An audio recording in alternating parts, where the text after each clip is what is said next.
valeur. Et donc, je vais commencer par partager un écran que voici.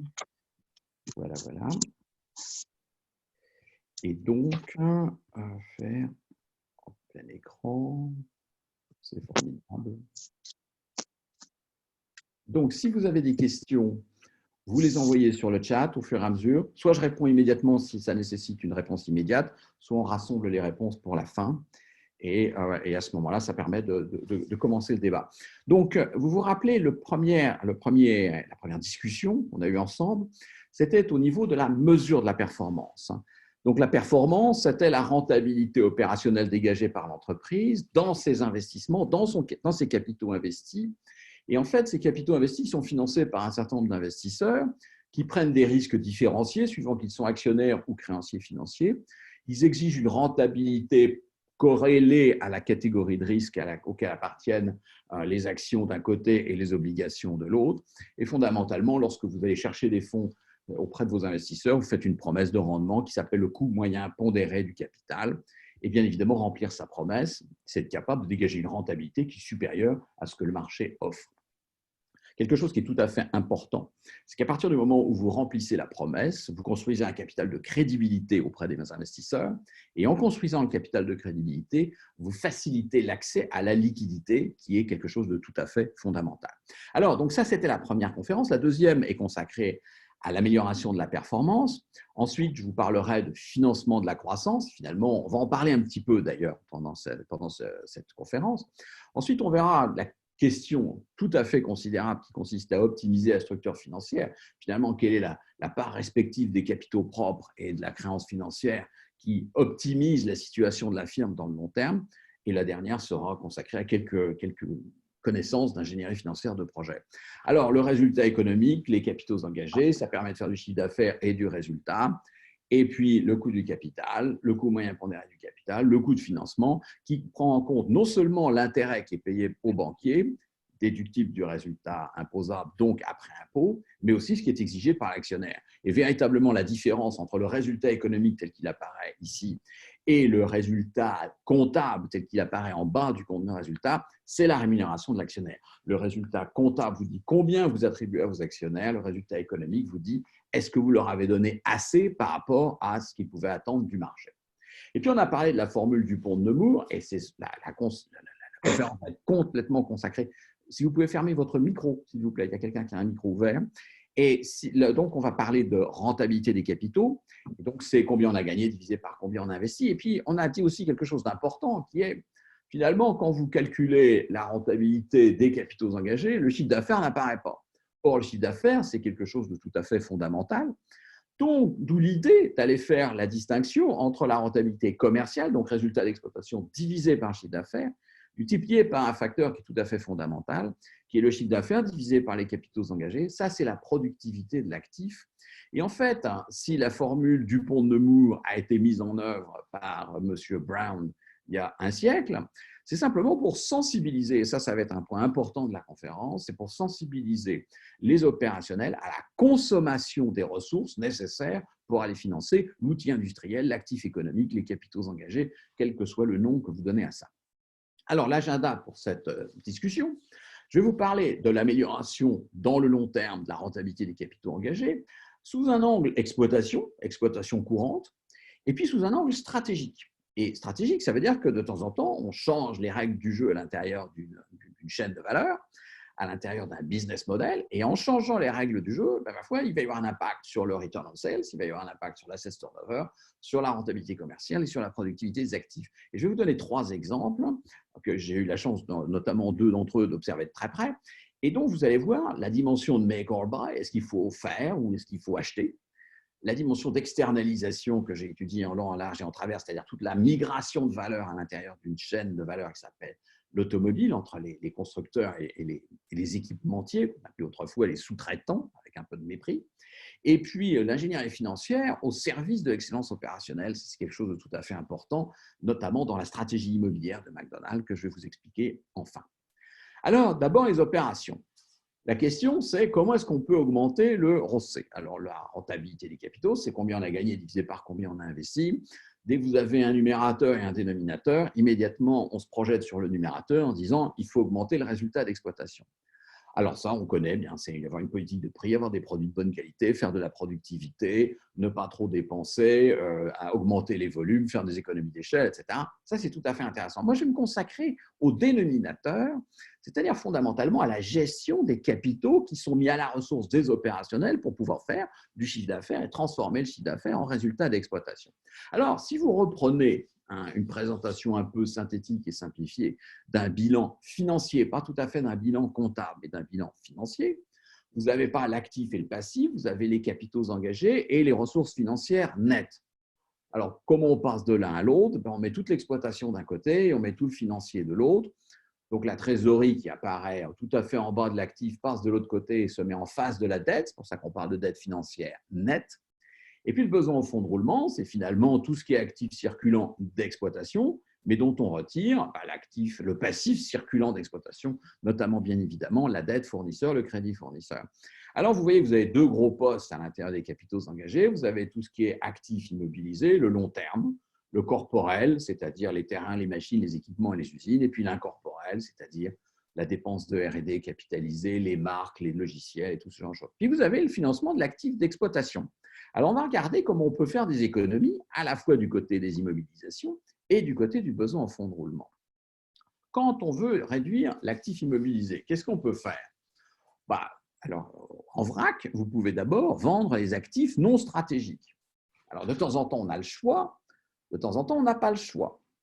Un exemple que je vous évoquerai la semaine prochaine dans le financement de la croissance, c'est Lafarge qui avait fait un bon nombre d'acquisitions, qui achète Orascom, la partie ciment d'Orascom, société égyptienne bien connue, en 2007, qui fait son financement en décembre 2007, on y reviendra aussi, et puis qui après se retrouve avec un peu trop de dettes. Donc, pour réduire, alléger le bilan, l'entreprise va céder un certain nombre d'actifs. Et en fait, ça va lui permettre de réduire la dette, mais ça ne va pas lui permettre de réduire ses problèmes. Parce que quand vous avez moins d'actifs, quand vous avez moins de business unit dans votre activité, eh bien, si vous vendez ça, vous aurez peut-être moins de dettes, mais vous avez aussi moins de chiffre d'affaires. Tout le chiffre d'affaires qui était cédé, qui était généré par l'actif va disparaître. Et donc, vous avez moins de ventes, vous avez moins d'EBITDA, vous avez moins de résultats d'exploitation. Donc, finalement, vous n'avez pas résoudre le problème. Ce qui veut dire que Lafarge, après avoir commencé par céder un certain nombre d'actifs, et on verra dans quelles conditions, s'est mis à faire une augmentation de capital, parce qu'une augmentation de capital, effectivement, on réduit la dette, mais on ne touche pas aux actifs. Alors, vous avez un grand classique de la réduction des actifs immobilisés, c'est on est propriétaire du siège social. Alors, on est propriétaire du siège social et on veut réduire l'actif, à ce moment-là, on vend son immobilier. Je me rappelle très, très bien avoir discuté avec la direction financière de ce qui s'appelait à l'époque France Télécom et ce qui s'appelle Orange maintenant. Et Orange, enfin France Télécom avait acheté Orange en UK, la dette était arrivée à 6 années d'EBITDA, ce qui était relativement compliqué à gérer. Ils avaient fait une ou deux autres acquisitions qui se passaient pas très, très bien. Et fondamentalement, qu'est-ce qu'ils ont fait? Ils ont récupéré tout ce qu'ils avaient à vendre et ils ont vendu l'immobilier. Il y en avait pour à peu près 4 milliards d'euros. Et en fait, c'était pas nécessairement uniquement siège social, c'était tous les bouts d'immeubles sur lesquels vous mettez des antennes pour pouvoir avoir votre réseau de téléphonie mobile. Donc, ils ont vendu. Pourquoi? Parce qu'ils étaient en risque de liquidité. Moi, je me rappelle très bien dans un séminaire avoir discuté avec un manager qui dit « Ah, mais maintenant, on rachète l'immobilier et à ce moment-là, on a vendu l'immobilier et ça n'a pas de sens. » Je lui dis « Si, ça a du sens parce qu'à l'époque, il vous restait 2 mois de salaire dans le compte en banque. Donc, concrètement, ça valait le coup d'aller vendre l'immobilier. » Alors, de temps en temps, c'est un peu dommage d'aller, on est d'accord, ça va arriver juste après, on est tenté d'aller faire un leaseback. Et alors, on se dit, voilà, on veut récupérer du cash, mais on veut quand même conserver une sorte de propriété de l'immeuble. Ou maintenant, effectivement, avec les nouvelles normes IFRS, on vend l'immeuble, on récupère du cash, mais on fait apparaître au bilan quelque chose qui est un engagement contractuel actualisé au taux d'intérêt moyen de la dette sur la période. On ne va pas rentrer dans l'aspect technique, mais finalement, on ne réduit pas l'actif immobilisé, ni en vendant son immobilier en faisant un leaseback autrefois, ni même maintenant en vendant l'immobilier et en étant locataire avec un engagement contractuel. Donc, l'intérêt, c'est du cash immédiat. Ça, c'est tout à fait clair. Au niveau du bilan, pas grande différence. Je suis bien d'accord avec vous. Ensuite, on peut dire, tiens, on va arrêter d'investir. Alors là, c'est absolument extraordinaire. On arrête d'investir, donc ça réduit les capitaux engagés. problème, c'est que quand on arrête d'investir, en général, l'activité, elle aussi, s'arrête avec un certain délai. Pour l'anecdote, il y a quand même quelques histoires tout à fait intéressantes au niveau d'arrêter d'investir. Dans les années 80, après la dérégulation, la déréglementation des marchés de capitaux, et puis des gens comme Michael Milken chez Drexel qui construisaient des tonnes de dettes à haut rendement pour faire des OPA hostiles, il y en a eu une superbe qui a abouti à la construction d'une société qui s'appelle Chevron dans le pétrole, qui est la fusion à l'origine entre Standard Oil of California et Gulf Oil. Eh bien, Gulf Oil, je vous passe tous les détails techniques, avait une valeur boursière qui était inférieure à la valeur financière de ses réserves. Et donc, vous avez un prédateur qui s'appelait M. Pickens, T. Boone Pickens, qui va dire, moi, je vais lever des fonds, les fonds sont disponibles, il y a tout ce qu'il faut. Ça, c'est les avantages, entre guillemets, de la dérégulation. Les fonds sont disponibles, je vais acheter l'entreprise, je vais arrêter l'exploration et je vais tout simplement encaisser les réserves. Et donc, vous voyez qu'en l'occurrence, arrêter d'investir, c'était une bonne affaire. Alors, c'est quand même un peu exceptionnel et puis ce n'est pas véritablement durable comme stratégie. Alors, nous autres financiers, on sait bien que quand on voit arriver un projet d'investissement, il faut faire de l'investissement un peu lean. Alors, faire de l'investissement un peu lean, ça veut dire essayer de ne pas surinvestir, essayer d'investir ce qu'il faut pour pouvoir faire de la qualité, de la productivité, tout ce qu'il faut, etc. Mais de temps en temps, j'en suis un, donc je sais de quoi je vous parle, les ingénieurs, ils aiment bien avoir un truc qui est encore mieux, mais pas nécessairement l'incrément de qualité. L'incrément du mieux n'est pas nécessairement un incrément de valeur aussi. Et donc, voilà ce qu'on peut faire à peu près au niveau des actifs immobilisés. Quand on parlera d'ingénierie financière, je vous parlerai de déconsolidation un peu plus tard, mais ce sera plus de l'ingénierie financière. Alors après, on attaque le besoin au fonds de roulement. Dans le besoin au fonds de roulement, vous avez les stocks, le crédit client, le crédit fournisseur, plus ou moins un paquet d'autres trucs, mais on va s'intéresser à ça parce que c'est ça qui est plus ou moins manageable. Alors, vous avez la possibilité d'abord de réduire le crédit client. Réduire le client, ça veut dire on peut négocier les conditions de règlement avec ses clients en disant ce serait sympathique que vous payiez un petit peu plus tôt, mais ce n'est pas toujours facile à gérer. Pour me rappeler mon métier de trésorier il y a déjà un certain temps, c'est tout simplement aussi de la gestion d'encaisse. C'est le customer admin, c'est la facturation, c'est l'administration des ventes, c'est faire en sorte qu'on va chercher l'argent chez le client dès que le client est en retard, c'est facturer au bon moment, c'est avoir une qualité de production de la facture pour que le client ne puisse pas contester la facture. Enfin, c'est de l'administration client, c'est du day-to-day. Ensuite, on peut dire on augmente le crédit fournisseur. Alors, on va voir ses fournisseurs en disant au lieu de vous payer en 3 mois, on vous paye en 5 mois. C'est un peu compliqué. Alors, à une époque, par exemple, Magneti Marelli et Fiat en Italie, qui payaient ses fournisseurs en 120 jours, c'est pas mal, a décidé de les payer en 180 jours, 6 mois. Alors, c'était l'époque de la lire italienne, avant l'euro, et donc vous voyez tout de suite que vous êtes absolument ravi de recevoir de la lire italienne dans 6 mois au lieu de dans 4 mois. Donc, c'est un peu compliqué au niveau de la relation fournisseur. Et puis, il y a toujours aussi des négociations, etc. Vous allez avoir un exemple de grande distribution bientôt, rassurez-vous. Et donc, il y a la réduction des stocks. Alors, les stocks, c'est beaucoup plus manageable en interne. On est tout à fait d'accord. Quand vous prenez une maison qui s'appelle Walmart, qui est quand même le plus gros employeur de la planète, il y a plus d'1 million de personnes qui travaillent chez Walmart, à ce moment-là, ils se sont dit un jour, il faut qu'on améliore les processus. Alors, regardez Walmart dans le long terme. Vous avez la rentabilité des capitaux engagés en rouge. C'était aux alentours de 30 à 40%. Politique de croissance de la firme, on augmente beaucoup le goodwill, les fonds de commerce, etc., etc. Mais vous voyez que grosso modo, Walmart, c'est à peu près aux alentours de 20%. Alors, ils ont des questions aujourd'hui liées au e-commerce, l'invasion d'Amazon, et puis pas que d'Amazon d'ailleurs dans le processus. Et vous voyez que vous avez le market to book. Vous vous rappelez, market to book, c'est l'enterprise value, c'est-à-dire la capitalisation boursière de la firme, ce que vaut l'entreprise, les actions de la firme sur le marché, plus la dette financière nette, parce que l'ensemble des deux, ça finance les capitaux engagés. Les capitaux engagés, c'est ce qu'on a investi, l'enterprise value, c'est ce que ça vaut. Alors, quand on divise l'enterprise value par les capitaux engagés, si c'est supérieur à 1, ça veut dire que ce que ça vaut est supérieur à ce qu'on a investi, on est en création de valeur. Dans le cas contraire, on est en destruction de valeur. Et finalement, le market to book, enterprise value divisé par les capitaux engagés, ça peut se faire avec la capitalisation, mais c'est moins intéressant. C'est bien corrélé avec le ROCE. C'est ce qu'on avait vu la semaine dernière avec Bayersdorf, avec Estée Lauder, et qu'on reverra un petit peu plus tard dans cet exposé. Alors, quand vous regardez 97-98, il y a une explosion du market to book, alors que le ROCE ne le justifie pas. Vous vous rappelez, c'est cette grande période où tout valait de plus en plus cher et il y avait une grande émotion de la part des marchés de capitaux. Sinon, vous avez une bonne relation entre la création de valeur relative, de market to book, et la performance opérationnelle.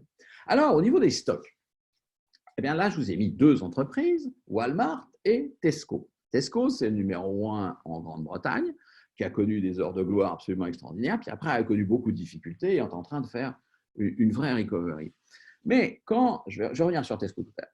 Quand vous regardez Walmart, au début des années 90 jusqu'à 95, 95, 96, eh bien vous constatez qu'il y a 2 mois et demi de stock.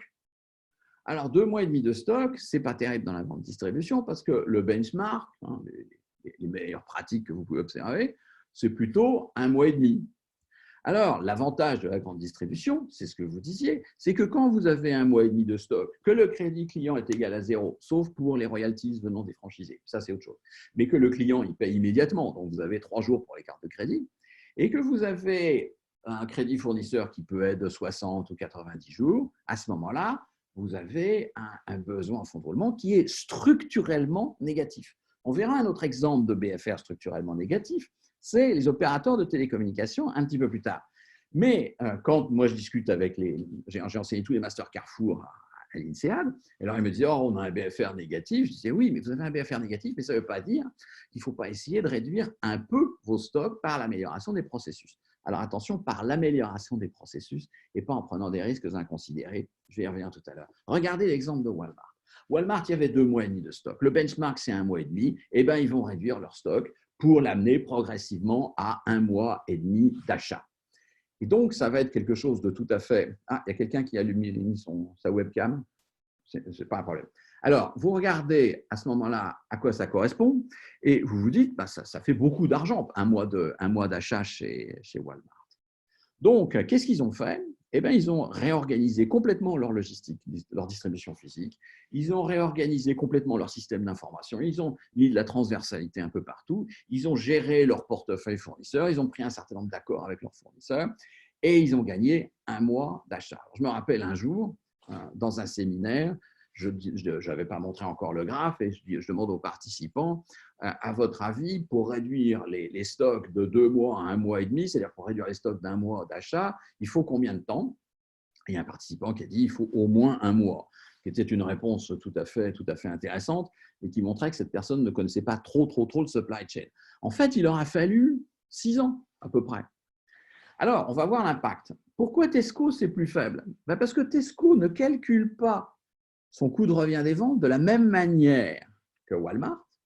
C'est-à-dire que Walmart calcule son coût de revient des ventes en disant, voilà, quand vous sortez du magasin, vous avez dégagé du chiffre d'affaires de l'entreprise, moins le coût de revient, qui est le coût d'acheminement de la matière première à l'entrée du magasin.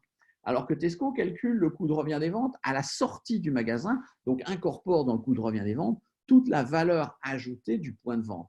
Donc, vous voyez que vous avez un système de comptabilité analytique qui vous calcule le coût de revient des ventes pas du tout de la même manière. Ce qui veut donc dire que quand vous êtes Walmart, ou quand vous êtes Carrefour, ou quand vous êtes Metro, ou quand vous êtes Ahold, ou quand vous êtes tous ces gens-là, eh bien, la marge brute, c'est finalement le chiffre d'affaires moins le coût des achats, avec lequel vous allez pouvoir payer toutes vos charges indirectes, notamment les coûts du point de vente, et puis les coûts indirects de siège, etc., les frais financiers, et bien évidemment l'impôt à la fin. Donc, vous voyez, ce n'est pas la même manière de calculer. En plus, chez Tesco, il y a du stock en consignation, et on va y revenir tout à l'heure, je vais vous parler de Dell. Alors, ça veut dire quoi, fondamentalement, gagner 1 mois? Vous voyez, vous passez de 22 à 13% du cost of goods sold, donc ça vous fait 8-9%. 8-9%, ça fait 1 mois. Alors, qu'est-ce qui va se passer? Vous avez le ROCE qui va monter de 17 à 22%. Donc, la rentabilité va bien évidemment augmenter parce qu'ils ne vont pas perdre de chiffre d'affaires entre-temps. Donc, vous avez le chiffre d'affaires qui reste le même. Vous avez le résultat d'exploitation qui ne bouge pas, enfin qui va s'améliorer parce qu'il y a plus de chiffre d'affaires. Mais surtout, les capitaux engagés vont être largement réduits parce que le besoin en fonds de roulement va atteindre pratiquement 0 d'ailleurs au passage. Parce qu'il y a à peu près 1 mois et demi de crédit fournisseur chez Walmart. Donc, 1 mois et demi plus 0 moins 1 mois et demi, ça fait à peu près 0. Alors, quand vous prenez le coût de revient des ventes en 2002, donc à la fin de cette période, c'est à peu près 190 milliards de dollars. Ce n'est pas une petite boîte. Et donc, si vous économisez 9% de ça, ça vous fait 17 milliards. Mais si vous prenez en valeur d'aujourd'hui, on va dire autrement, s'ils avaient 2 mois et demi s'ils avaient 2 mois et demi de stock aujourd'hui au lieu d'un mois et demi, ils auraient en plus 36 milliards de dollars dans le bilan. Et donc, les 36 milliards, il faut bien aller les chercher, c'est soit l'actionnaire, soit le banquier. Comme ce n'est pas l'actionnaire, parce qu'ils ne veulent pas diluer leurs actionnaires, ça c'est encore un point qu'on va voir la semaine prochaine, et bien à ce moment-là, ce serait de la dette bancaire. Et donc, vous voyez que ça changerait quand même un peu significativement la structure d'endettement. Donc, c'était absolument fondamental. Qu'est-ce qu'ils ont fait de l'argent? Ils ont fait des acquisitions. Alors, ils ont acheté Interspar, les 74 magasins d'Interspar en Allemagne. Ça a été un désastre culturel total parce qu'ils n'ont pas réussi à gérer ça et ils l'ont revendu à Métro très rapidement. On n'a jamais véritablement su à combien ça valait. C'est probablement entre 1 et 2 milliards de dollars. Et puis, ils ont acheté Asda. Asda était le numéro 3 en Grande-Bretagne. Vous avez Tesco, Sainsbury et Asda. Et alors, ils avaient la volonté ils avaient la volonté à ce moment-là de devenir numéro 2 ou de devenir numéro 1. Ça n'a pas marché, ils ont vendu Asda. Ils ont acheté Netto, ils ont acheté Massmart. Massmart est un exemple tout à fait intéressant parce que c'est le Walmart d'Afrique du Sud. Et à l'origine, ils voulaient acheter 100% de Massmart et il y a eu un recul tout à fait important parce que le citoyen sud-africain disait on ne veut pas avoir Walmart parce que ça va à ce moment-là être la perdition de l'ensemble du secteur des petites entreprises qui sont les fournisseurs de Massmart. Et donc, Walmart a été réduit à 51%. 3,5 milliards pour acheter 51% de Massmart et pour acheter Netto, plus 11, plus 1, vous voyez que vous êtes à peu près 17 milliards. Ce qui veut donc dire que les acquisitions de Walmart, des acquisitions assez significatives, ont été entièrement, intégralement financées par la réduction des stocks. Et ça, c'est quelque chose de tout à fait important. Alors, derrière, vous avez aussi la possibilité de faire un certain nombre d'arbitrages. Dans les arbitrages, vous avez la possibilité de dire à vos fournisseurs, chers amis, vous allez conserver les stocks. Ça s'appelle le stock en consignation. Et puis sinon, je vous ai dit tout à l'heure, vous pouvez aussi faire de la négociation avec vos clients et avec vos fournisseurs. Alors, on va parler de Dell une petite seconde. Dell, en 2012, avant que la société fasse l'objet d'un LBO et soit retirée du marché, alors ils sont revenus sur le marché après, via un reverse takeover, je vous passe les détails, c'est 60 milliards de dollars de chiffre d'affaires. Alors, ça fait des ordinateurs, des imprimeurs, des imprimantes, des routeurs pour Internet, etc. etc. Moi, j'ai calculé à peu près 11 jours de stock en regardant les stocks et le coût de revient des ventes. Eux, ils annoncent 5 jours de stock, 3 à 5 jours de stock, bon, peu importe. Mais pourquoi il y a très peu de stock finalement? Alors qu'il y a pour des centaines de millions de dollars de stock dans les entrepôts, parce que les stocks appartiennent aux fournisseurs. Vous avez une séparation physique entre l'entrepôt et la chaîne d'assemblage. Et à partir du moment où, sur votre ordinateur, vous avez dit « je vais acheter un ordinateur tel », on vous propose le disque dur, la mémoire vive, la mémoire stockée, etc. Qu'est-ce qui se passe? À ce moment-là, vous avez la possibilité, dès que vous confirmez, eh bien, à ce moment-là, le stock passe de propriété du fournisseur à propriété de Dell, c'est assemblé et c'est livré. Alors, quand vous regardez le bilan de l'entreprise, il y a 9 milliards de capitaux propres. Pourquoi? En fait, il y avait 40 milliards, mais il y avait 40 milliards moins les rachats d'actions. Donc, Dell a massivement racheté ses actions. Et le Dell a massivement racheté ses actions parce que chez Dell, vous avez très, très peu de capitaux engagés. Vous avez peu d'immobilisation parce que c'est de l'usine d'assemblage, ce n'est pas de la fabrication de composants. Et puis, le besoin en fonds de roulement est négatif parce que vous avez très peu de stock. Les clients, si c'est vous et moi, on paye cash directement avec notre carte de crédit. Les corporates, ça prend un peu plus de temps. Et le crédit fournisseur, c'est à peu près 2 mois. Donc, vous avez un BFR négatif, vous avez des immobilisations qui sont millimétriques, et vous voyez qu'au total, vous avez 9 milliards de capitaux propres, 5 milliards de cash et 4 milliards de capitaux engagés. Ce n'est pas grand-chose. Par contre, il y a quelque chose qui est très important chez Dell. C'est qu'à partir du moment où vous avez des stocks en consignation, ça veut dire que le fournisseur va prendre un risque absolument inconsidéré. Vous voyez que vous avez un nouveau produit que vous allez mettre sur le marché, vous dites au fournisseur, c'est toi qui va apporter tel et tel et tel composant, alors les Jabil Electronics, les Solectron, etc. Et vous leur dites, voilà, alors attention, si ça marche bien, il faut que vous soyez prêts à fournir. Et les fournisseurs vont dire, oui, mais si ça ne marche pas, parce que moi, il faut que je mette en place tout un outil industriel pour être capable de livrer avec la capacité, etc. Et donc, à ce moment-là, Dell va mettre en place des systèmes de take or pay. Un take or pay, ça consiste à dire je m'engage sur un volume minimum par période de temps. Par exemple, 10 000 unités par mois, quelque chose comme ça. Un peu plus que par mois en général, mais peu importe. Supposons que ce soit ça, 10 000 unités par mois. Alors, à ce moment-là, le fournisseur, si Dell lui demande 15 000 unités, il doit fournir 15 000 unités. Mais si Dell n'a pas un succès phénoménal dans son produit et n'a besoin que de 7 000 unités, ben, il va acheter les 7 000 unités et il va payer les 3 000 unités complémentaires. Donc, fondamentalement, le fournisseur, il sait qu'il va vendre minimum 10 000 unités par mois. Ça permet quand même de financer une partie de l'installation de la capacité et de faire face aux aléas de capacité qui sont exigés par Dell. Vous avez un minimum de cash flow qui vous permet d'aller voir votre banquier et qui vous permet d'aller financer la capacité. Alors, vous voyez tout de suite que pour Dell, ça consiste à quoi? Ça consiste à se prendre un accord avec son fournisseur. C'est un contrat. C'est un contrat qui s'appelle un take or pay. Bon, maintenant, si vous avez un souci dans votre produit, que votre produit ne se vend pas très bien, qu'est-ce qui va se passer? Votre produit ne se vend pas très bien, donc en aval, vous n'allez pas avoir beaucoup d'EBITDA. Par contre, en amont, il faut quand même acheter ou il faut rémunérer le fournisseur pour l'engagement qui a été pris. Donc, c'est un risque tout à fait considérable. Et en finance, ça s'appelle une option. C'est-à-dire qu'en fait, le fournisseur a le droit de vendre un minimum de 10 000 unités. Donc, en fait, Dell donne une option de vente, c'est un put, ça se caractérise comme ça, et ça s'évalue comme ça d'ailleurs. Donc, Dell donne un put à ses fournisseurs. À chaque fois que vous donnez ou à chaque fois que vous vendez une option à un de vos fournisseurs, à quelqu'un, vous voyez que vous recueillez une sorte de prime, mais vous vous mettez à risque considérable d'être exercé au niveau de l'option. Donc, le risque est tout à fait phénoménal. Alors, quand vous prenez un rapport annuel de société cotée aux États-Unis, ça commence par la liste des business risks. Et bien évidemment, là, on vous dit, voilà, il va y avoir un risque de change, il va y avoir un risque concurrentiel, il va y avoir un risque si le gouvernement n'est pas d'accord, il va y avoir un risque si, etc. Et en fait, le take or pay n'apparaît en aucun cas dans la liste des business risks du 10-K report de Dell. Et à l'époque, j'avais travaillé avec un de mes thésards sur un sujet autre, mais on avait regardé l'aspect communication financière des risques et on avait lu de A jusqu'à Z les rapports annuels de Dell. Nulle part n'est mentionné le take or pay. Par contre, dans les rapports annuels des fournisseurs de Dell, les Jabil et Solectron dont je parlais tout à l'heure, alors là, le take or pay, il est mentionné parce que pour ces gens-là, il s'agit d'une vraie valeur. On leur a donné une option de vente. Donc pour eux, c'est une valeur. Pour Dell, c'est un coût. Ce qui est tout à fait intéressant, c'est que dans le cas de Dell, eh bien Dell ne communique absolument pas alors que le risque est tout à fait considérable.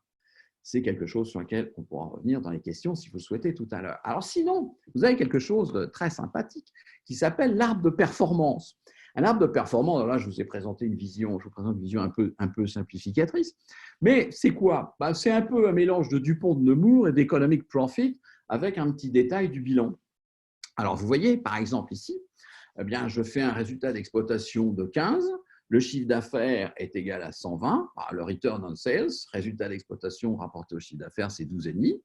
Et puis, le chiffre d'affaires est égal à 120, oui, mais j'ai investi 50. Alors, la rotation des capitaux, c'est 120 divisé par 50, c'est 2,4. Vous calculez comment le ROCE? De deux manières. Soit directement EBIT 15 divisé par capitaux engagés 50, ça vous fait 30%. Soit en utilisant la formule du Dupont de Nemours, 2,4 fois 12,5 égale 30. Ensuite, vous allez comparer ça avec le coût moyen pondéré du capital. Le coût du capital, j'ai pris 6%. L'economic profit, c'est la rentabilité des capitaux engagés net d'impôts, moins le coût du capital. 30, ça devient 20 après impôt, et 20 après moins 6, ça devient 14. Et donc là, vous avez un economic profit qui est égal à 14 centimes par unité investie. Et puis si vous avez investi 50, c'est les capitaux engagés, et bien l'economic profit en unité monétaire, ça vous donne 50 fois 14%, c'est-à-dire 7. Alors, vous voyez qu'en bas à gauche, j'ai fait le détail des capitaux engagés. J'ai dit, là, il y a les capitaux, les actifs immobilisés, on en a déjà parlé, le besoin au fonds de roulement. Et le besoin au fonds de roulement, c'est stock plus crédit client moins crédit fournisseur. J'ai fait simple, peu importe. Mais vous voyez que le crédit client, ici, il représente 20 par rapport à un chiffre d'affaires qui est égal à 120. Alors, 120, ça veut dire que vous faites 10 de chiffre d'affaires par mois. Ça veut dire que votre crédit client, il est égal à 20. Vous avez 2 mois de crédit client. Ce qui est intéressant, c'est imaginer que votre client vous dise « Ah, à ce moment-là, moi, j'aimerais passer de 2 à 3. » Alors, qu'est-ce qui va se passer? Ce qui va se passer nécessite que j'arrête de partager celui-là et je passe à un autre fichier. Alors, cet autre fichier, c'est l'arbre de performance. Voilà, que je vais reprendre en fichier Excel. ça. Je vais partager l'écran. Et voilà. Alors là, vous avez l'arbre de performance que je viens de vous montrer en PowerPoint.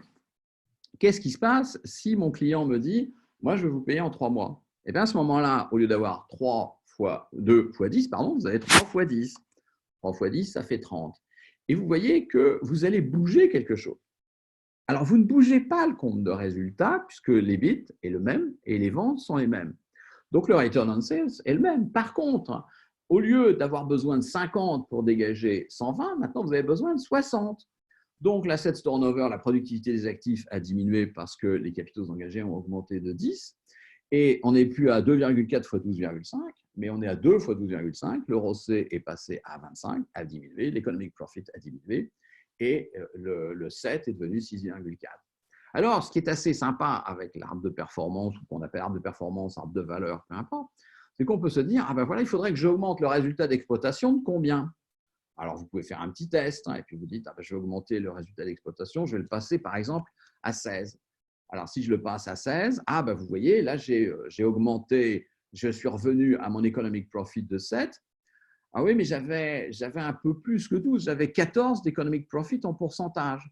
Alors, la question, c'est est-ce que je veux que mon augmentation des prix maintienne, conserve l'economic profit en valeur ou le conserve en pourcentage? Donc là, en valeur, ça va. J'avais 7 et j'ai 7,1, c'est à peu près la même chose. Donc, si j'arrive à passer une augmentation des prix de 0,8, eh bien, je me suis récupéré en termes d'economic profit.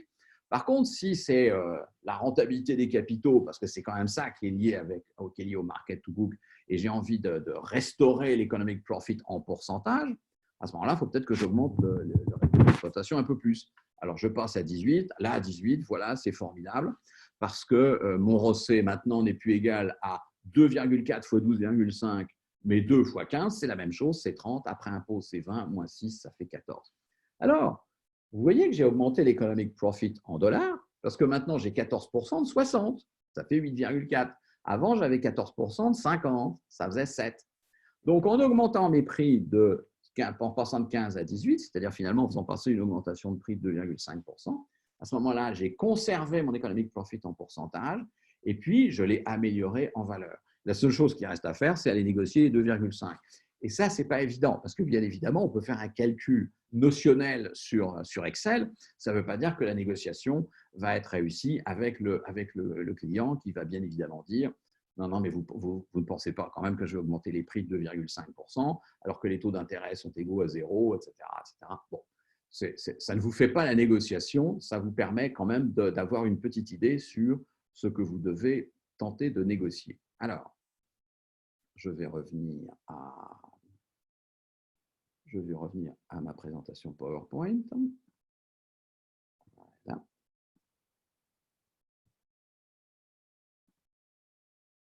Voilà. Donc ça, c'est l'arbre de performance. Et vous voyez qu'on peut s'amuser à bouger les stocks, bouger le crédit client, bouger le crédit fournisseur. Et bien évidemment, là, c'est une version simplifiée. Vous pouvez créer votre propre arbre de performance sur Excel.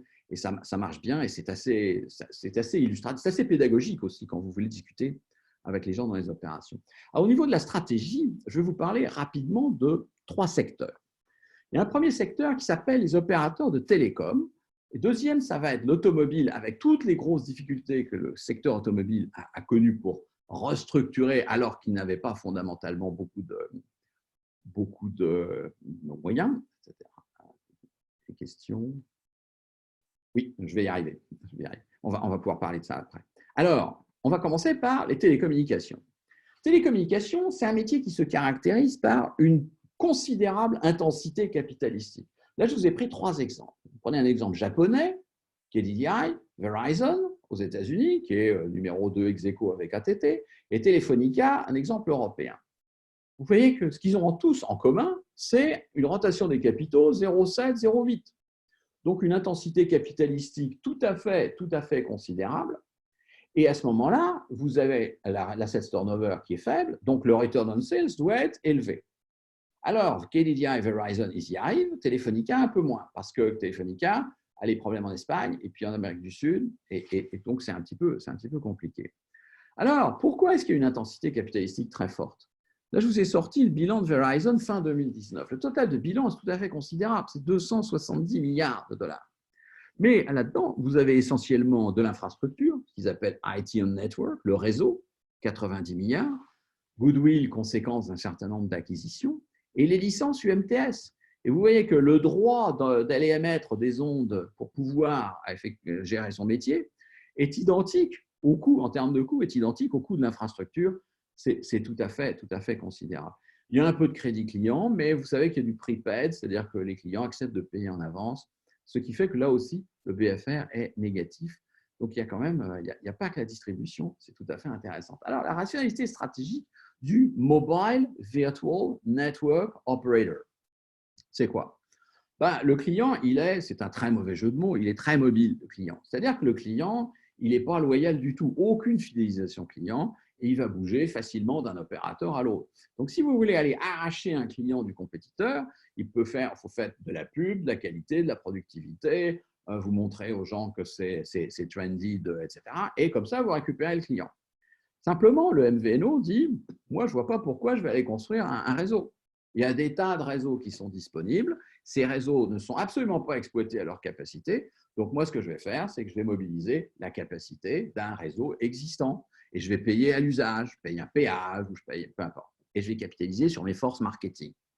Pour l'opérateur qui a investi dans le réseau et qui n'en utilise qu'une partie, c'est rentabiliser le reste du réseau sans investir. Vous avez mis un paquet d'argent sur un réseau et donc vous allez avoir quelqu'un qui va vous payer à l'usage du réseau, mais vous n'avez pas à mettre une livre sterling, en l'occurrence dans mon exemple, supplémentaire pour pouvoir gérer le truc. Donc, c'est très bien, ça marche et tout le monde est content. Alors, il va se créer une joint venture 50-50 entre Virgin Group, donc Richard Branson et T-Mobile UK en 1999.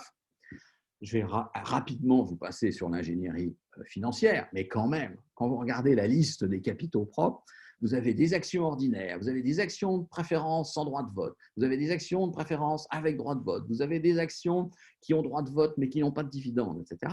Et en fait, quand on regarde bien le bilan de l'entreprise, la seule somme qui soit irréversible investie dans les actions ordinaires, c'est 20 000 livres sterling. Par contre, en plus de ça, vous avez des cumulative redeemable preference, etc. Donc, vous avez pour 30 millions de livres sterling à 9%. Là, on vous donne le détail. Vous avez un prêt d'actionnaire au taux d'intérêt interbancaire plus 4, qui va être de 58 au début et de 67 à la fin. Et puis, vous avez 100 millions de prêts bancaires dont on ne connaît pas la marge parce que Branson n'est pas un sommet de transparence financière et comptable. Alors, 100 plus 67, ça plus 30, ça fait 200 millions. Simplement, quand vous regardez le bilan, alors là, il a fallu que j'aille chercher les bilans dans le bilan de la joint venture à l'intérieur du bilan de Deutsche Telekom de l'époque. Eh bien, les immobilisations, vous avez quasiment rien, puisque les immobilisations sont chez l'opérateur de télécom. Les stocks, vous avez un ou deux mobiles quelque part. Vous avez un peu de receivables, mais pas beaucoup. Vous avez du crédit fournisseur et puis vous avez des revenus constatés d'avance. Et les revenus constatés d'avance, c'est tout simplement que Branson va faire une pub d'enfer en disant prepaid, prepaid, prepaid avec le SMS gratuit. Et donc, il va s'attaquer à une clientèle qui va être les adolescents. Les adolescents, en général, on leur donne, papa, maman leur donne un abonnement prépayé en ayant l'illusion de contrôler leur consommation de téléphonie. Et puis voilà. Mais derrière, c'est du prépayé. Alors, prépayé, ça veut dire que le client, il paye avant d'utiliser le service. Ça représente 35 millions de livres sterling. Et donc, quand vous prenez les capitaux engagés, c'est-à-dire l'ensemble des actifs d'exploitation moins l'ensemble des passifs d'exploitation, je vous le fais en simple, ça fait zéro. Alors, vous allez me dire, mais pourquoi 200 millions de livres sterling? Tout simplement parce qu'au début, ils vont faire des pertes. Et donc, les 200 millions constituent les pertes. C'est pour ça qu'il y a en irréversible rien du tout.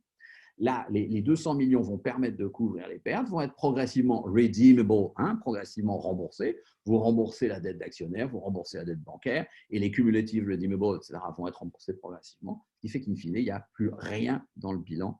C'est absolument extraordinaire.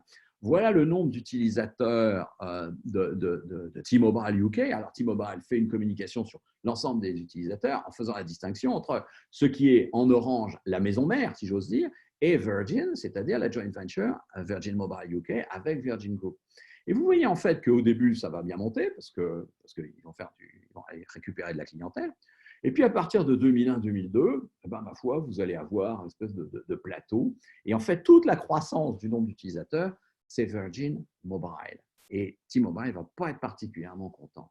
Si vous prenez le PNL et les investissements de l'entreprise, vous voyez, après les premières années de turbulences diverses et variées, à partir de 2003, vous avez un résultat d'exploitation cash, l'EBITDA, qui représente 20% du chiffre d'affaires, avec une régularité extraordinaire. Un tout petit peu en dessous, l'EBIT, mais la différence entre EBIT et EBITDA, c'est l'amortissement, et l'amortissement, c'est les CAPEX. Et les CAPEX, vous voyez, c'est en vert, c'est rien du tout.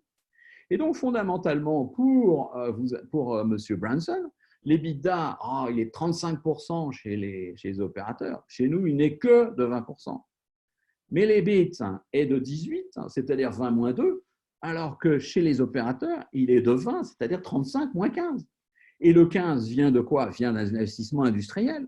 En fait, chez Virgin, vous n'avez rien à investir, donc votre EBIT est quasiment égal à l'EBITDA et quasiment égal au résultat d'exploitation dégagé par les opérateurs pour une raison très simple, c'est qu'eux, ils ont les CAPEX et vous n'avez rien en CAPEX.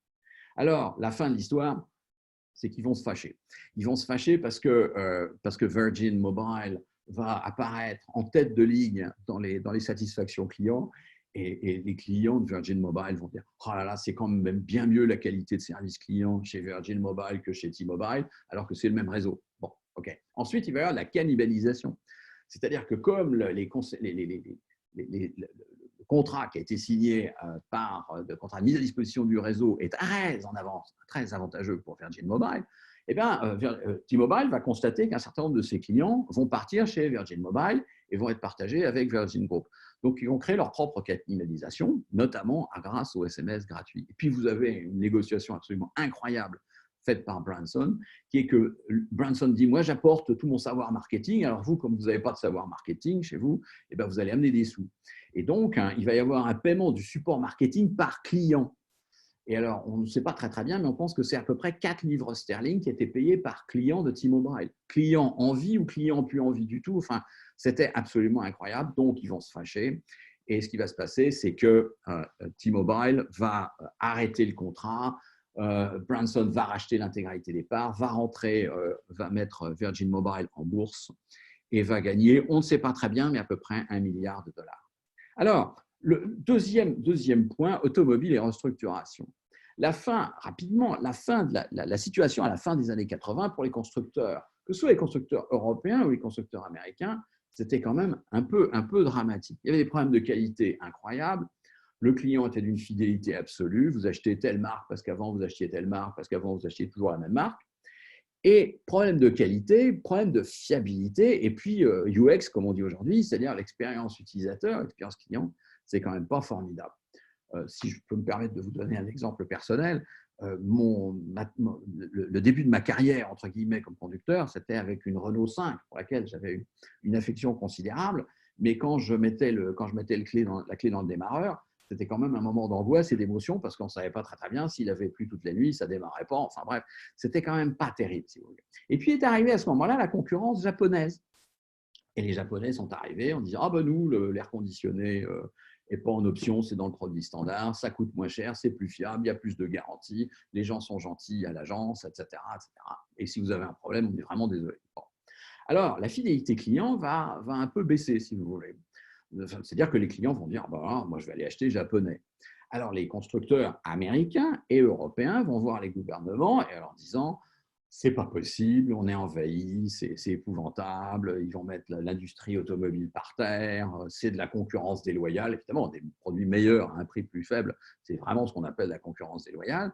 Et donc, laissez-nous un peu de temps pour améliorer notre truc.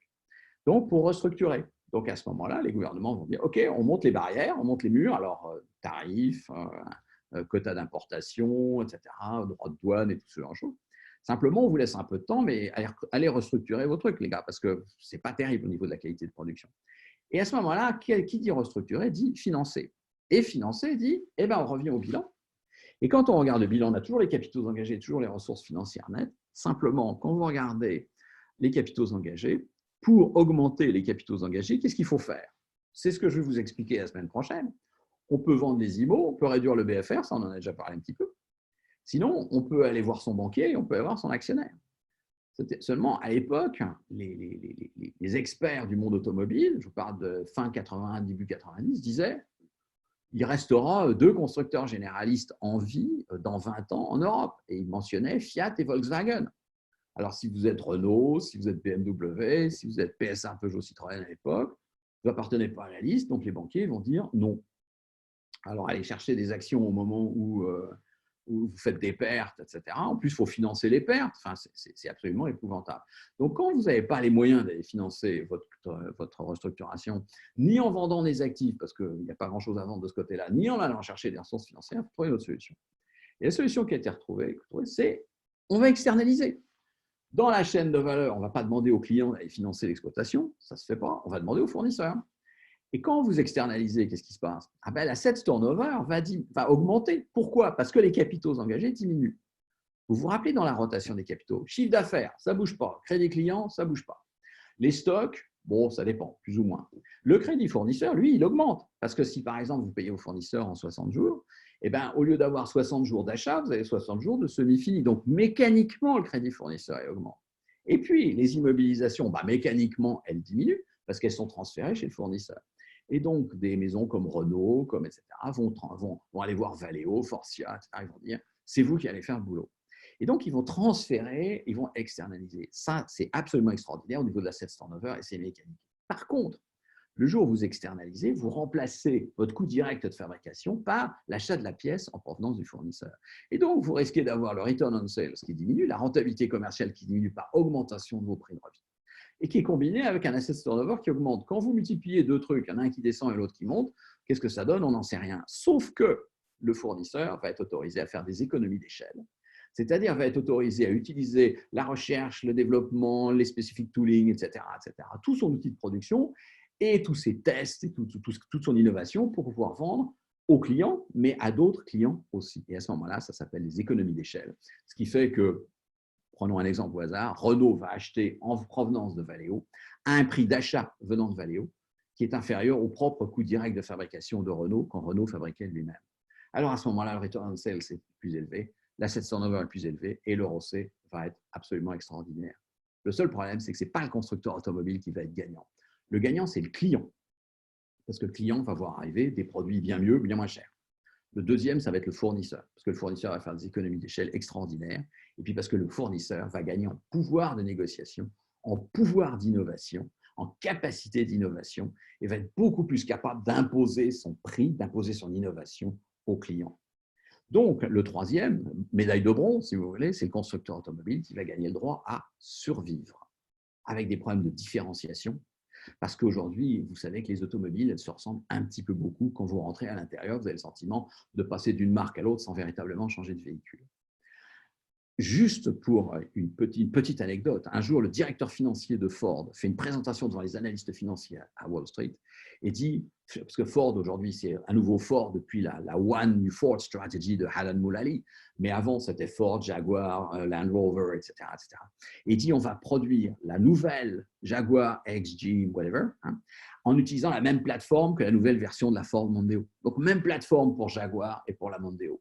Alors évidemment, les analystes financiers étaient très enthousiastes parce que ça veut dire faire des économies d'échelle, mais le client était un peu moins enthousiaste parce que ça voulait dire qu'il payait le prix de la Jaguar pour avoir la plateforme de la Mondeo. Ça a été un désastre absolu.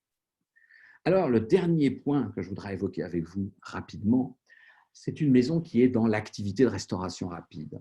Fin 2019, vous avez 38 700 restaurants McDonald's sur la planète, c'est beaucoup, dont 36 000 franchisés. 119 pays, il y en a partout.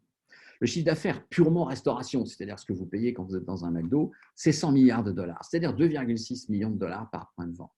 Mais le chiffre d'affaires corporate de McDonald's, c'est bien moins que ça. Parce qu'en provenance de leurs restaurants, les 2700 restaurants exploités en direct, c'est bien un chiffre d'affaires restauration.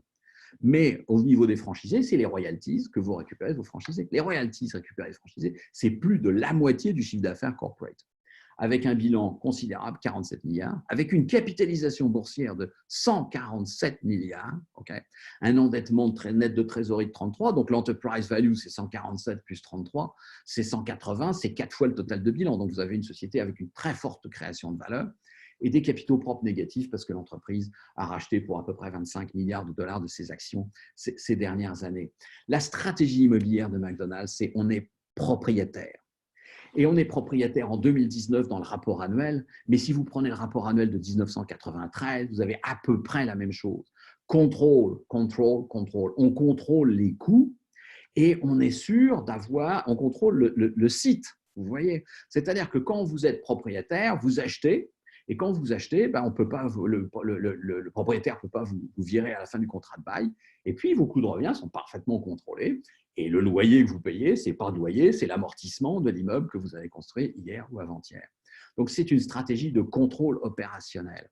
Alors, dans les sites, je vous fais ça rapidement, mais vous avez ce qu'on appelle le lease classique et traditionnel, qui, comme vous le disiez tout à l'heure, au niveau de l'IFRS, est apparu au bilan de McDonald's l'année dernière, au passage. Vous avez le ground lease dans lequel McDo possède l'immeuble mais loue le terrain, ça apparaît aussi. Et puis, vous avez la pleine propriété. Alors, en 2019, je n'ai pas trouvé l'info, parce que McDo, ce n'est pas non plus un grand communicateur immobilier. Mais si vous prenez les Improved plus Ground en 2018, vous arrivez à 12 334. À l'époque, il y avait 37 800 restaurants. La propriété, la pleine propriété, c'est la différence. C'est 67% du total. Donc, vous avez plus des 2 tiers qui sont en pleine propriété. Et puis, vous avez en plus de ça des immeubles que vous possédez au-dessus du terrain. Alors, pourquoi ? Il y a un film en 2016 qui est tout à fait extraordinaire, qui s'appelle The Founder, et qui ne s'appelle pas Ray Kroc, qui s'appelle The Founder. C'est le film sur les premières années d'Apple, il s'appelle Steve Jobs, si vous voulez. Là, il ne s'appelle pas Ray Kroc sur les premières années de McDonald's, parce que vous avez 2 frères qui ont inventé le système opérationnel absolument extraordinaire avec des vitres qui permettent aux gens qui sont à l'extérieur de voir la qualité, le service, la propreté. La propreté, c'était fondamental à l'époque. Vous avez Ray Kroc qui a imaginé que c'était un truc absolument extraordinaire à développer. Et puis, dans le film, vous voyez un moment quelqu'un assez jeune, dans la trentaine, qui s'appelle Harrison Bourne, qui dit à Ray Kroc, vous avez un problème, il discute avec son banquier, je vais vous aider. Je vais vous aider parce qu'en fait, si vous êtes propriétaire de votre immobilier, Ray Kroc dit, j'ai pas d'argent. Il dit, mais c'est pas grave, parce que le banquier va vous amener un crédit hypothécaire. Le banquier va avoir un actif en garantie. Donc, vous allez construire pleine propriété, vous allez avoir un mortgage qui va être quasiment la totalité de ça. Ensuite, quand vous allez commencer à exploiter, le mortgage va diminuer un peu parce que vous allez commencer à rembourser, et puis la valeur de l'immeuble va augmenter. Ça vous fait un gain, ça vous fait un gain potentiel qui est comme de l'equity, comme des capitaux propres, et que vous n'allez surtout pas réaliser, et vous allez utiliser cet equity pour arriver en garantie du prochain restaurant que vous allez ouvrir. C'est absolument extraordinaire. Donc, ils vont créer Franchise Realty Corporation, qui va être propriétaire des murs, et les locataires, ça va être les franchisés. Si vous prenez en 2019 l'ensemble des loyers, ça c'est dans le rapport annuel, payés par les franchisés, c'est 7,5 milliards de dollars. Par rapport aux 11,7, vous voyez que c'est les 2 tiers finalement des royalties. Bon. Et donc, quand vous considérez qu'il y a à peu près 30 milliards d'actifs immobiliers purs, 7,5 divisé par 30, ça vous fait du 25% de return on investment et des plus-values latentes en garantie. Mise en bourse en 65, si on avait investi 100 $, on en aurait 622 000, ça c'est réinventer le passé. Morgan Stanley, Goldman Sachs refusent d'être les banques leaders, c'est Penn Weber qui va faire le job pour l'equity story, parce que Goldman Sachs et Morgan Stanley refusent de mettre leur nom sur un vendeur de hamburgers. Ray Kroc est absent parce qu'il n'est pas content, et il n'est pas content parce que l'equity story dite par Harrison Bourne, c'est on voit une société immobilière. Donc, Harrison Bourne et Ray Kroc vont se fâcher progressivement et Harrison Bourne va démissionner en 67 parce qu'il ne supporte plus Ray Kroc, peu importe. L'asset turnover est égal à 1. C'est un asset turnover pour McDonald's de société immobilière. Comme dit Harrison Bourne, you're not in the hamburger, you're in the real estate. Mais si vous voulez arriver à un ROCE élevé et que vous avez un asset turnover faible, eh bien, il faut un return on sales élevé. Donc, vous avez 2 sources de revenus. Les restaurants exploités en direct, ça ne rapporte rien. Les royalties, ça rapporte beaucoup. Là, vous voyez la marge brute, 80% sur les franchises, les revenus de franchise, et 20% sur les restaurants exploités en direct.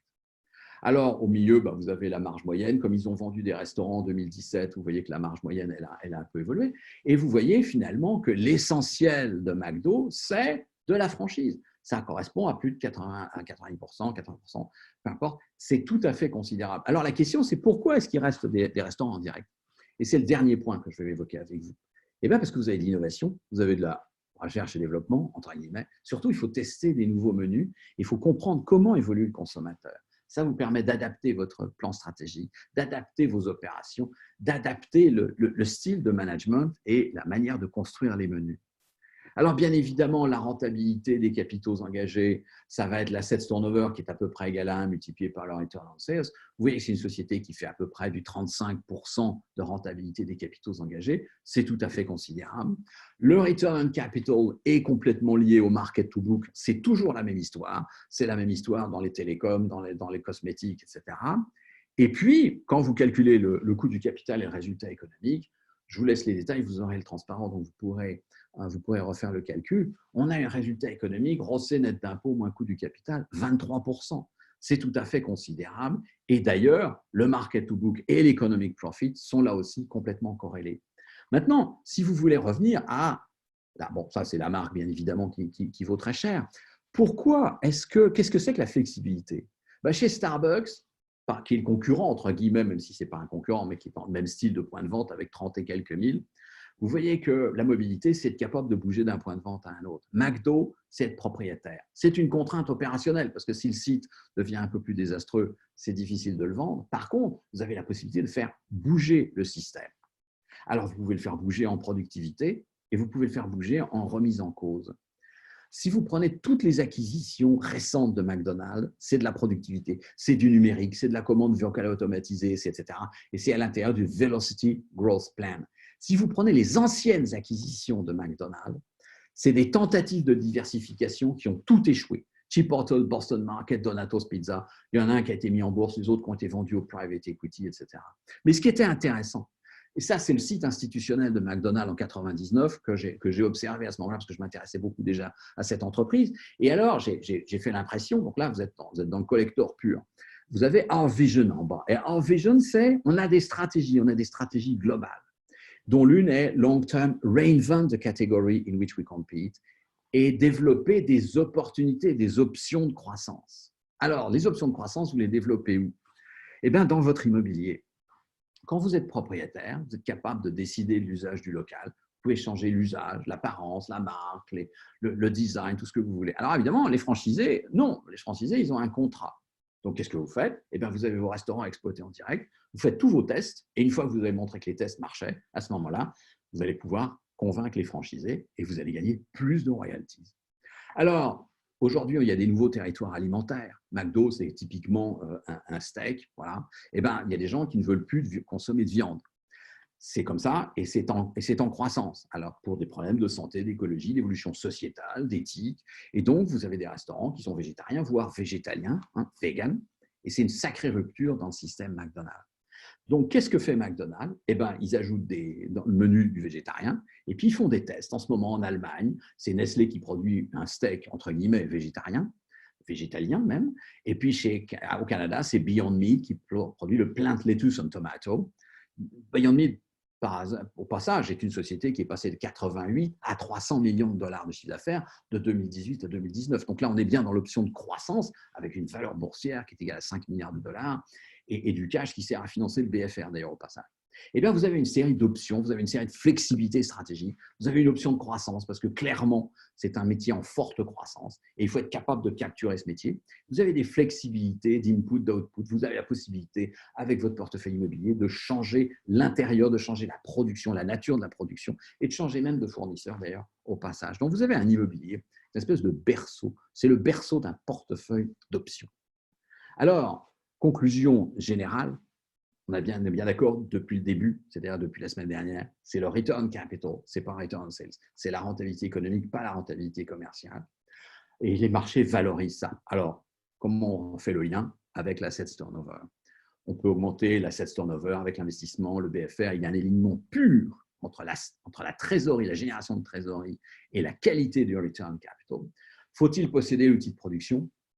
Très, très difficile. Les opérateurs de télécom et les MVNO, ça a très bien marché la première fois chez Virgin Mobile. La deuxième fois, ça marchait un peu moins bien parce que les gens se sont fait prendre par surprise la première fois. La deuxième, un peu compliquée.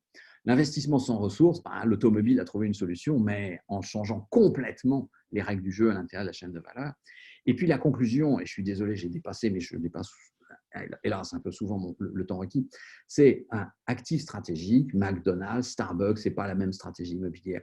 Mais ce que j'aime beaucoup dans l'exemple McDonald's, c'est que vous avez une espèce d'ingénierie financière, c'est-à-dire fondamentalement, on veut avoir une stratégie de financement de la croissance, mais qui contribue à l'excellence opérationnelle, non seulement au contrôle de la localisation, ce qui est fondamental dans ce métier, au contrôle des coûts de revient, mais aussi à la flexibilité, donc à la qualité d'exécution et à l'excellence opérationnelle. Et pour moi, c'est un exemple tout à fait intéressant. Vous n'avez pas la finance d'un côté et les opérations de l'autre. Vous avez la finance et les opérations qui, quand ils travaillent ensemble, sont capables de faire de l'ingénierie financière qui supporte et qui va booster l'excellence opérationnelle, la qualité d'exécution, donc le ROCE, donc la création de valeur. Voilà, je suis désolé, j'ai pris un petit peu plus de temps. Alors, il y avait un certain nombre de questions. Variation de BFR négative se permet de créer des agences de crédit. La réponse, c'est oui. Oui, oui, absolument. Absolument. Et je vais même vous dire aussi, aujourd'hui, je constate un certain nombre d'entreprises, dont une que je connais particulièrement bien, qui s'appelle L'Oréal. Voilà. Okay. Et L'Oréal dit, nos clients, c'est les coiffeurs. Les coiffeurs, ils vont coiffer beaucoup à partir de la semaine prochaine en France, parce que tout le monde va sortir avec une tête comme ça. Et donc, les coiffeurs, ils vont travailler 24/7 pendant quelques semaines. Mais en attendant, ils n'ont pas travaillé pendant 2 mois. Et donc, L'Oréal a dit, écoutez les gars, alors ça, c'est l'avantage d'avoir 10 milliards de valeur de Sanofi-Aventis, 3-4 milliards de cash, etc., etc. L'Oréal a dit aux clients, bougez pas, vous inquiétez pas, vous paierez plus tard. Plus tard. Donc, quand vous avez un BFR négatif, mais aussi quand vous avez une position de trésorerie extrêmement puissante, vous avez le luxe d'augmenter votre besoin en fonds de roulement et d'augmenter votre besoin en fonds de roulement pour le bien des parties prenantes qui sont vos clients. Et aujourd'hui, vous avez les coiffeurs qui disent « Oh ben la facture L'Oréal, je vais la payer en juin ou en juillet. » C'est quand même sacrément sympa de leur part. C'est comme ça que vous créez de la relation et du capital humain et une fidélité du client absolument inoxydable. L'Oréal fait la même chose avec ses fournisseurs. Aujourd'hui, un fournisseur de L'Oréal envoie la facture, il est payé en 10 jours. C'est quand même un peu différent. Et donc, ça, c'est tout à fait intéressant. Alors, economic profit en pourcentage ou en dollars? Moi, je préférerais le dollar. Question de Youssef. Je préférerais le dollar. Mais quand vous regardez le lien entre market to book et economic profit en pourcentage, vous voyez que la création de valeur relative, elle est quand même plus orientée pourcentage que dollar. Bon, mais il n'y a pas de réponse. Et qu'est-ce qui serait recommandé à une industrie comme OCP en matière de stock? Oula, écoutez, identifier les risques. Alors, on a quelques-uns qui sont largement identifiés. Et puis, reprendre chaque étape du supply chain. Et pour chaque étape du supply chain, aller regarder le profil de risque, la paramétrisation du risque, les possibilités de hedging du risque, etc.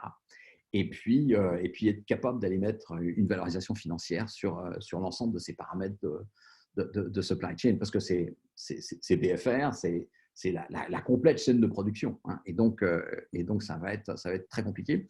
Et bien penser, parce qu'il y a quelques jours, on m'a demandé de faire une petite conférence sur la finance après le Covid. Et j'ai dit qu'on passait d'un monde gaussien à un monde extrême. Donc, on passait d'une montagne calme à une avalanche. Et ça, c'est la notion de risque extrême. Et contrairement à ce que les gens pourraient croire, le risque extrême est prédictible. Simplement, vous voyez arriver, ça s'appelle les fractales, vous voyez arriver des petites modifications qui deviennent un peu homothétiques, s'amplifient, et fondamentalement, je ne suis pas en train de vous dire « j'avais prévu le Covid-19 », mais il y a quand même un monsieur qui s'appelait Bill Gates qui a 2-3 ans, faisait une conférence en disant « vous savez, on a eu le H1N1, on a eu le SRAS, on a eu, etc. Un jour, on va avoir une grosse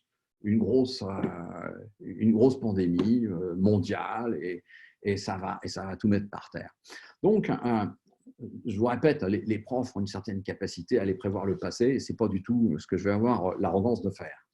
Mais quand même, quelque part, il y a un certain nombre de processus qui permettent de modéliser des crises, plus ou moins. Et puis surtout, une fois que vous avez l'intégralité de votre chaîne de valeur, il faut regarder chaque étape de la chaîne de valeur. Et bien évidemment, dans certaines étapes, il faut investir un peu pour pouvoir se protéger contre un risque extrême qui, 1, va arriver, 2, on ne sait pas très bien à quoi il va ressembler pour être très franc. Donc voilà, mais ça, il y a un impact financier, et puis financier tout à fait clair. D'où l'intérêt d'avoir un bilan en béton. Ça, c'est vraiment très important. Voilà, je ne sais pas s'il y a d'autres questions. Si vous avez d'autres questions, vous n'hésitez pas à les transmettre par ABS et je serai ravi de répondre à toutes ces questions. Sinon, bah écoutez, je suis désolé d'avoir dépassé 10 minutes, mais le sujet était un peu vaste et puis vos questions étaient bien pertinentes. Merci à vous. Et puis, alors, à la semaine prochaine, on va reparler de financement de croissance. Vous allez revoir arriver un peu de Lafarge. Je serai assez rapide sur Walmart, bien évidemment, mais c'est quelque chose de tout à fait important. Je vous remercie infiniment et j'étais ravi de passer ce moment avec vous, même si, comme d'habitude, vous étiez réduit à une petite lumière verte au sommet d'un écran, ce qui est quand même relativement très frustrant. Voilà, à bientôt et bonne journée à vous.